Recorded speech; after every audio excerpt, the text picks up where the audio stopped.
Hello everyone, welcome back to my channel gear hut. कैसे हैं आप सब? स्वागत है आपका गेयर हट चैनल में। और आज की इस वीडियो में हम लोग रिव्यू करने जा रहे हैं ब्रेजा का। रिव्यू नहीं, यूज़र रिव्यू करने जा रहे हैं। तो चलिए वीडियो स्टार्ट करते हैं। तो सबसे पहले मिलिए इस गाड़ी के ओनर से, जो कि है हिना शेख, जो कि मेरी बहन है। और रिसेंटली 1 महीना पहले ये गाड़ी को जो है खरीदे थे अपन। और आप लोग अगर ब्लॉग देखे होगे मेरा तो पता चल गया होगा कि इस गाड़ी को अपन खरीदे थे। मैं ब्लॉग्स भी डाला हूँ इस वीडियो को गाड़ी के ऊपर, और माइलेज टेस्ट भी कर चुका हूँ, वो सब वीडियो मैं बताया हूँ। लेकिन फिलहाल इस वीडियो में अपन यूज़र रिव्यू करने वाले हैं। तो सबसे पहले हिना बाजी अपना इंट्रो दे दीजिए थोड़ा से। मैं हिना शेख हूँ, मैं आमिर की बहन हूँ और मेरे को 1 मंथ हो गया इस गाड़ी को लिए। आई थिंक 1 मंथ 1 वीक हो गया। 23 मार्च ना, हाँ। 23 फेब को लिए थे हम लोग। हाँ। तो अभी 1 मंथ से ज़्यादा हो चुका है इस गाड़ी को। आज हम लोग 31 मार्च को रिकॉर्ड कर रहे हैं ये वीडियो। सबसे पहला क्वेश्चन हिना, 2 अप्रैल को रिकॉर्ड कर रहे हैं ना। हाँ 2 अप्रैल को। तो सबसे पहला क्वेश्चन, किसी ब्रेजा ही गाड़ी क्यों लिए बाजी? देखो, मेरा ऐसा था कि प्लान नहीं था कि मेरे को ब्रेजा लेना है। मैंने बहुत सारी गाड़ियों के बारे में अलग अलग जगह जाकर शोरूम्स देखा। सबसे पहले हम लोग जैसे कि गए थे ग्रैंड विटारा देखने के लिए। पर्सनली मेरे को पसंद तो टाटा अल्ट्रोज है, पर मेरा भाई बोला कि उसकी ग्राउंड क्लियरेंस कम रहती है। तो फिर हम लोगों ने सोचा कि ज़्यादा ग्राउंड क्लियरेंस वाली गाड़ी देखते हैं। फिर हम गए ग्रैंड विटारा देखने, हाई राइडर देखने। वो दोनों गाड़ी देखने के बाद पता चला यार गाड़ी का बजट तो ज़्यादा है, और मेरा बजट था 10 लाख का। क्योंकि मैं खुद से ले रही थी तो मेरा ये था कि अगर खुद खर्चे कर रही हो तो 10 तक ही करते हो, जितना हो सके उतना ही करते, ज़्यादा नहीं करते कर। बट फिर पता चला कि वो 12.5 लाख से स्टार्ट होती है। मैं आपको एक डिटेल में बताता हूँ। हम लोग हाई राइडर देखे, फिर 12 लाख के ऊपर बजट जा रहा था। हम लोग का बजट बाद में 12 लाख हो गया। नेक्सॉन भी देखे, एक्सयूवी देखे।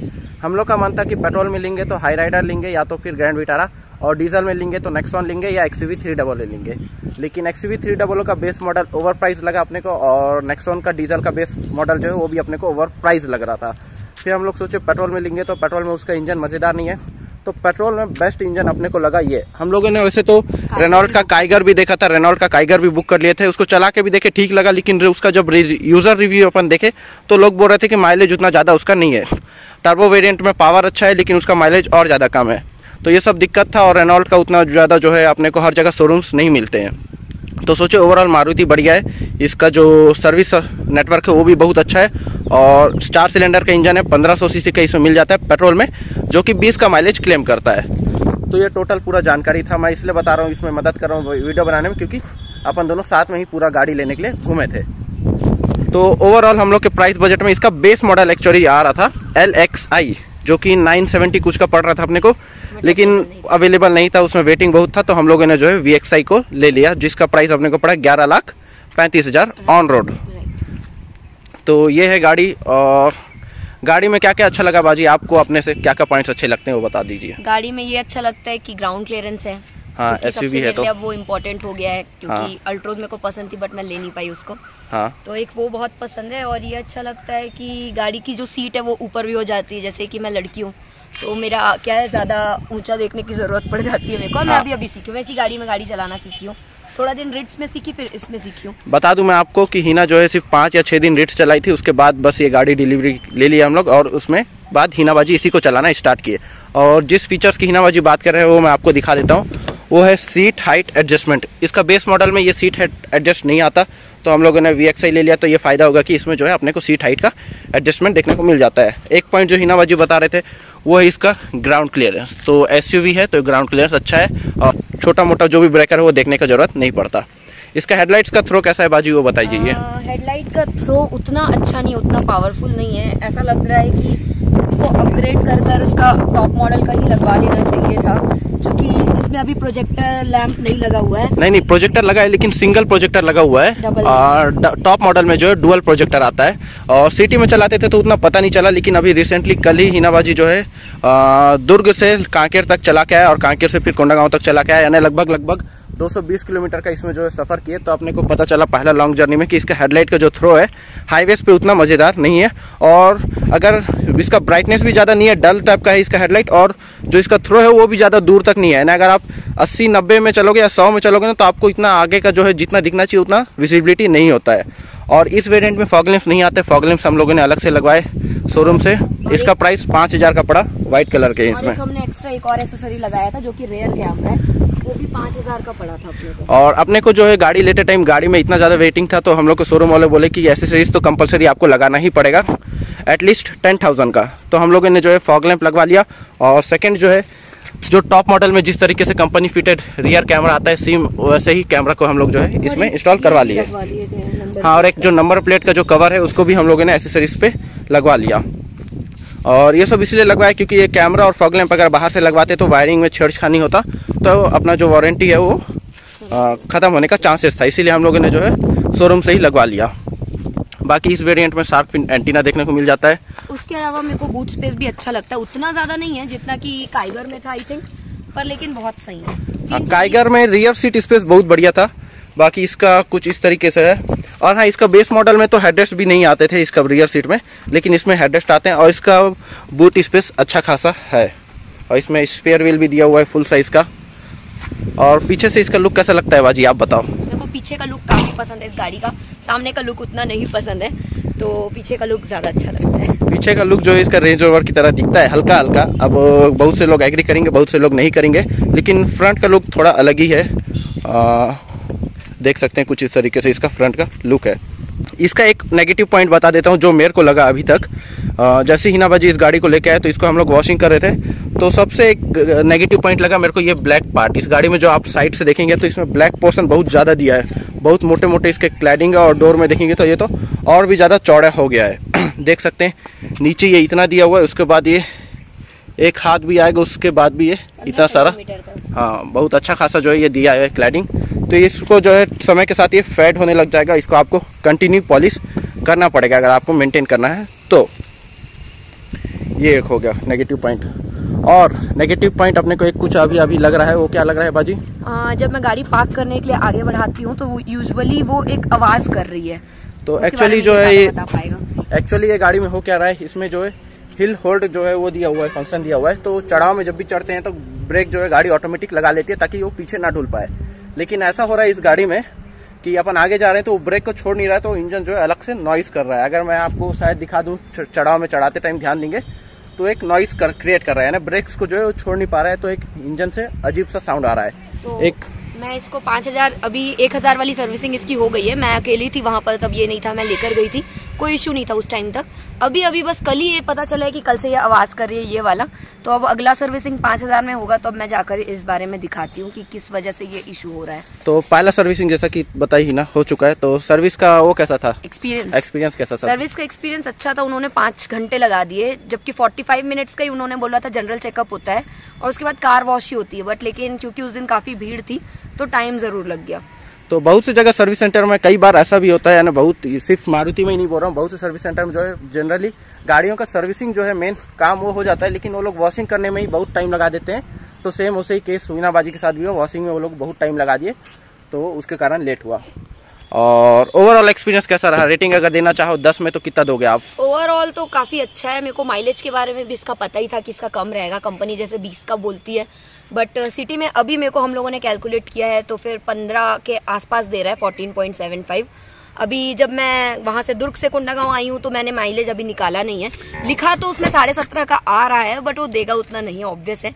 कम से कम 15 का फिर अगेन दे देगा, 15 या 16 का। यानी अगर एसी में हमेशा एसी में चलती है गाड़ी ना, हाँ, सिटी में एसी में जब चलते हैं गाड़ी में, पूरा कंप्लीट सिटी जो है भिलाई दुर्ग अगर आप जानते होंगे छत्तीसगढ़ को, तो उस सिटी में चलाते हैं तो 14.73 का जो है ये accurate mileage tank to tank अपन चेक करके बता रहे हैं, इतना दिया है। हाईवे में हो सकता है थोड़ा बहुत ज़्यादा दे दे, 15 साढ़े 15 का दे सकता है। और ऐसा भी हो सकता है 10,000 का जो सर्विसिंग होता है जिसमें ऑयल वगैरह चेंज होता है, उसके बाद शायद इसका जो वो है माइलेज वो बढ़ जाए। उसके बाद बात करते हैं एक और सेकंड नेगेटिव पॉइंट या फॉल्ट बोल सकते हैं, वो मेरे को इस गाड़ी में लगा, जिसको मैं कल ही पता चला मेरे को, वो है तो देख सकते हैं ये जो ग्लव बॉक्स है इसका जो फिट एंड फिनिश है ये अच्छा से नहीं है, पैकिंग बराबर नहीं हुआ है। देख सकते हैं ये लूज है थोड़ा सा, तो इस तरीके से ये आवाज़ करता है, नॉइस करता है। ये मेरे को मज़ेदार नहीं लगा, क्योंकि कोई भी पर्सन अगर 10-12 लाख रुपए का गाड़ी ले रहा है उसके बाद ये सब जो आवाज़ आते हैं तो ये सब इरिटेट करते हैं, तो ये एक चीज़ मेरे को इसका ठीक नहीं लगा। बाकी हो सकता है कि इसमें 6 गियर डाल देते तो अच्छा रहता, हाईवे पे क्रूज करने ईजी हो जाता, लेकिन कोई बात नहीं, अब 5 गियर भी दे दिए हैं तो चल जाएगा। बाकी इस वेरिएंट में अपने को आर्मरेस्ट नहीं मिलता है और म्यूजिक सिस्टम छोटा वाला मिलता है। टॉप मॉडल में आपको बड़ा साइज का म्यूजिक सिस्टम मिल जाएगा। क्रूज कंट्रोल भी नहीं मिलता है टॉप मॉडल में, आपको हेड्स अप डिस्प्ले जो है वो भी देखने को मिल जाएगा। इस वेरिएंट में जो है 2 एयरबैग दिया है, ABS, EBD, ब्रेक असिस्ट, जो नॉर्मल फीचर्स है वो सब आपको इस गाड़ी में देखने को मिल जाते हैं। और सेफ्टी रेटिंग की बात करें तो पुराना ब्रेजा जो है 4 स्टार आया था उसको सेफ्टी रेटिंग में, इस ब्रेजा का तो अपने को आइडिया नहीं है। कुछ इस तरीके से इसका डिस्प्ले है, मैं आपको ऑन करके दिखा देता हूँ एक बार।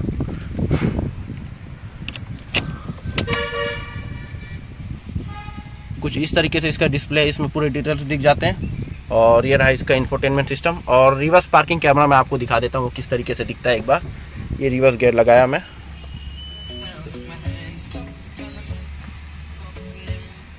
तो कुछ इस तरीके से इसका क्वालिटी है। उतना बेस्ट नहीं है, थोड़ा से 5000 के हिसाब से उतना मजेदार तो नहीं है। और इसमें जो गाइडलाइंस है वो एडेप्टिव नहीं है, वो सिर्फ नॉर्मल शो होते हैं।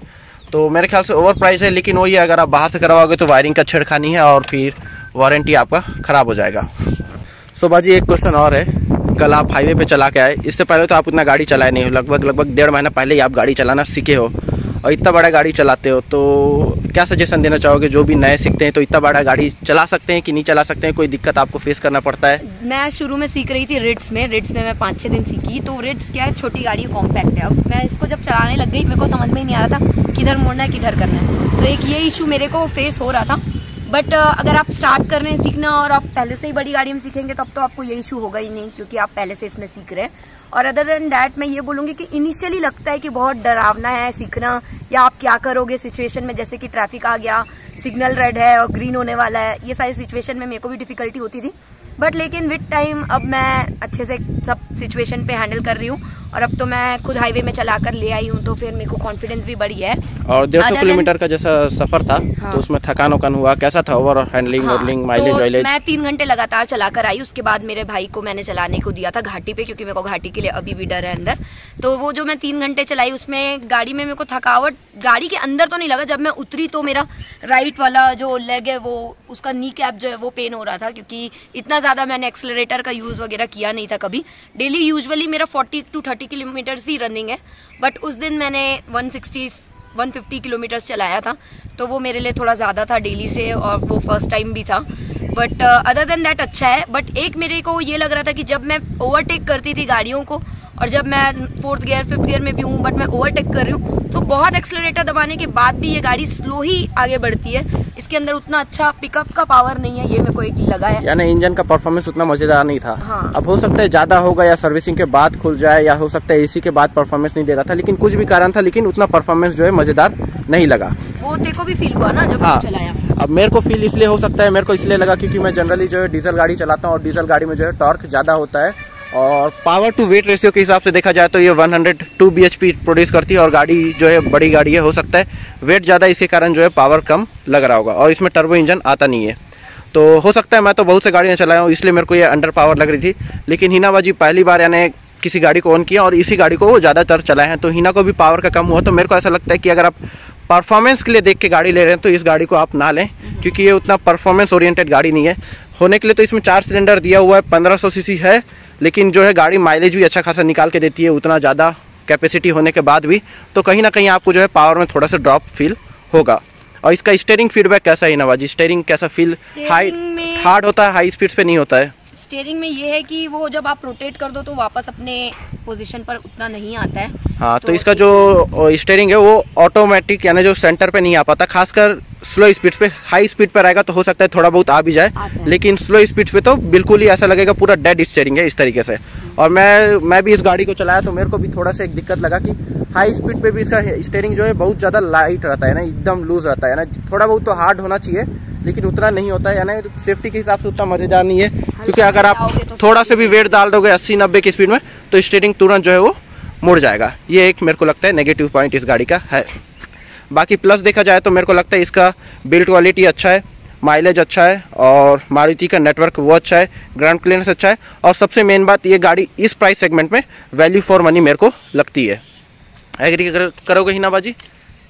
और कोई पॉइंट बाजी जो आपको देख के लगता है कि इस गाड़ी में होना चाहिए? भले तो ये टॉप मॉडल नहीं है, second top third top variant है, लेकिन ऐसा कोई फीचर जो आप चाहते थे कि इस गाड़ी में रहे? तो मेरे को गाड़ी लेने से पहले तो आइडिया भी नहीं था कि क्या होता है, बट अब जब से मैं ये गाड़ी चला रही हूँ तो एक एप्पल प्ले और एंड्रॉइड प्ले कर जो फीचर होता है जिससे वायरलेसली कनेक्ट हो जाता है म्यूजिक सिस्टम, जैसा कि काइगर में होता था वायरलेस होता था, उसमें वायरलेस था, तो वो एक फीचर नहीं है, इस वजह से मेरे को वायर कनेक्ट कर चलाना पड़ता है, तो वो एक चीज़ नहीं पसंद आ रही है। ऐसा लग रहा है पहले पता होता तो शायद कुछ और मॉडल दिखते या कुछ और करते। अच्छा। पर उतना भी वो नहीं कर रहा डिफरेंस कि गाड़ी बदल दूं, ठीक है। अच्छा, अगर फिर से अगर आपको आज के डेट पे इतना सब गाड़ी के बारे में तो पहले जानकारी नहीं था, हाँ। आज के डेट पे इतना जानकारी हो गया है, फिर से अगर आपको 11-12 लाख रुपए दिया जाए और फिर से ऑप्शंस दिया जाए कि ये सब गाड़ियां हैं आपकी नज़र में, तो आप क्या फिर से ब्रेजा लोगे या कोई दूसरी गाड़ी की तरफ जाओगे? अगर मेरे पास टाइम है वेट करने का तो फिर मैं हाई राइडर लूंगी, क्योंकि हाई राइडर का बेस मॉडल में बहुत सारे फीचर्स आ जाते हैं जो कि इसमें नहीं है। वो 12,57,000 की हाई राइडर यानी ग्रैंड विटारा हाई राइडर दोनों जो मिल जाए तो सेम ही है। हाँ, सेम ही है, बट लेकिन उनमें फीचर्स ज्यादा हैं, पर उनमें वेटिंग टाइम 5 मंथ 6 मंथ था और मेरे को उसी वीक में ही लेना था। तो ये अवेलेबल हुई, वो भी ऑन रिक्वेस्ट हमको मिल गई, किसी और के नाम पर आई थी और हमको मिल गई, इसलिए हम ले लिए। ऐसा है। हाँ, अगर तो आपको वेटिंग कर सकते हैं तो मेरे ख्याल से सबसे ज्यादा वैल्यू फॉर मनी तो ग्रैंड विटारा का बेस मॉडल है, क्योंकि सेम इंजन मिलता है आपको जो इसमें मिलता है और माइलेज भी लगभग सेम ही मिल जाएगा। उसका बेस मॉडल में भी आपको इसमें जो जो फीचर्स है लगभग सब कुछ मिल जाएंगे। एक म्यूजिक सिस्टम को छोड़ के मेरे ख्याल से बाकी सब फीचर्स जो इसमें मिल जाएगा, उसमें तो आपको पुश स्टार्ट स्टॉप वो सब फीचर्स भी देखने को मिल जाएंगे। और अगर ग्रैंड विटारा नहीं मिलेगा तो आप इसी गाड़ी के साथ जाओगे। काइगर आप लेते या नहीं लेते कुछ ऑप्शन? नहीं, मेरे को काइगर पर्सनली भी मतलब उसमें फीचर रिच्ड गाड़ी जरूर है, पर लेकिन ऐसा लग रहा था रेनो मत नहीं लूं कंपेयर टू जैसे टाटा हो गया, सुजुकी हो गया, ये सारे ब्रांड्स के कंपैरिजन में ना रेनो उतना मेरे को नहीं लगता पर्सनली, क्योंकि डस्टर उतनी वो नहीं हुई सक्सेस, तो मेरे को क्योंकि रीसेल वैल्यू भी डस्टर की बहुत कम है, तो ये सारी चीजें देखने के बाद मेरे को ऐसा लगता है काइगर नहीं है उतना अच्छा ऑप्शन, इवन इफ वो काफी अच्छे फीचर्स दे रहा है। एक तो 1500 सीसी का नहीं रहता, उसमें 1200 सीसी का ही रहता है, 1000 सीसी का रहता है, 1000 का रहता है, 1200 शायद उसमें होता है टर्बो या कुछ। हाँ, नहीं उसमें भी 1000 ही रहता है, लेकिन वो पावर उतना ज्यादा नहीं निकालता। तो मेन हिनाबाजी बोलना ये चाह रहे हैं कि जो ब्रांड वैल्यू है रेनॉल्ट का और जो उसका सर्विस नेटवर्क है ऑल ओवर इंडिया, जो उसका ब्रांड वैल्यू, उसके जो पार्ट्स का अरेंजमेंट है, वो सब में थोड़ा बहुत डाउट होता है। कोई भी एक पर्टिकुलर इंडियन को पूछोगे तो सबसे ज्यादा रोड पे जो गाड़ियां दिखते हैं वो है मारुति और टाटा, तो उन लोग को जो एक ट्रस्ट होता है कि ये गाड़ियां रोड में चल रही है, आज के बाद 10 साल 5 साल के बाद भी इसके पार्ट्स जो है इजीली मिल जाएंगे। वो एक फीचर्स, वो एक सब जो है चीज इसका ठीक लगता है मारुति का। और मेरे को अगर मौका मिलता, ग्राउंड क्लियरेंस ज्यादा होता तो मैं अल्ट्रोज ही लेती, बट नहीं था। हाँ, ग्राउंड क्लियरेंस का अगर ध्यान नहीं है, अगर आप ग्राउंड क्लियरेंस को उतना ध्यान नहीं देते हो तो मेरे ख्याल से एक वैल्यू फॉर मनी अल्ट्रोज है डीजल में, वो आप ले सकते हैं। हम लोग के पास एक डील था अल्ट्रोज का, उसको ले लेते, लेकिन गाड़ी थोड़ी ज़्यादा चली हुई थी, उसका भी वीडियो मैं चैनल पर अपलोड किया हूँ। बाकी वो गाड़ी भी बहुत अच्छी है। तो एक मेरे को ऐसा लगता है हम लोग जितना रिसर्च किए, एक मिडिल क्लास फैमिली भी अगर अपने लिए गाड़ी लेना चाह रही है, हम लोग उसी कैटेगरी में लिए। हमारे बजट पे टाटा अल्ट्रोज का टॉप मॉडल आ रहा था जिसमें सारे फीचर्स थे।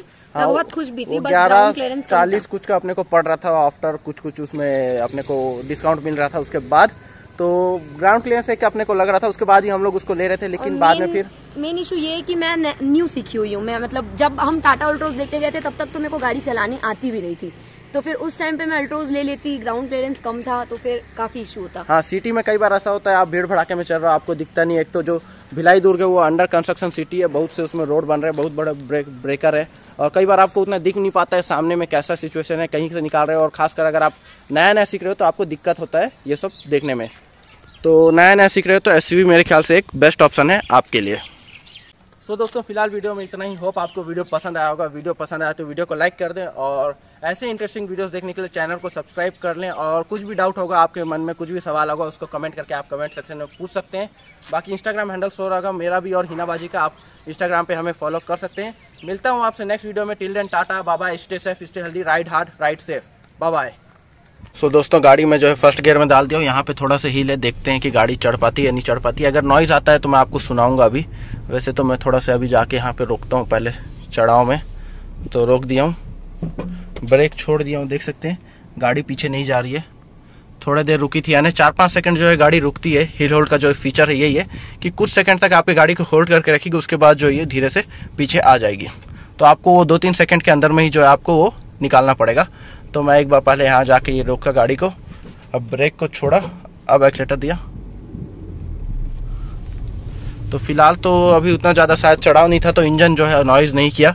हो सकता है जब ज़्यादा चढ़ाव रहता है, ज़्यादा हिल रहता है, उस टाइम हो सकता है ये आवाज़ करता। और स्टीयरिंग देख सकते हैं सीधा नहीं हो रहा है, ऐसा हाथ से सीधा करना पड़ता है अपने को।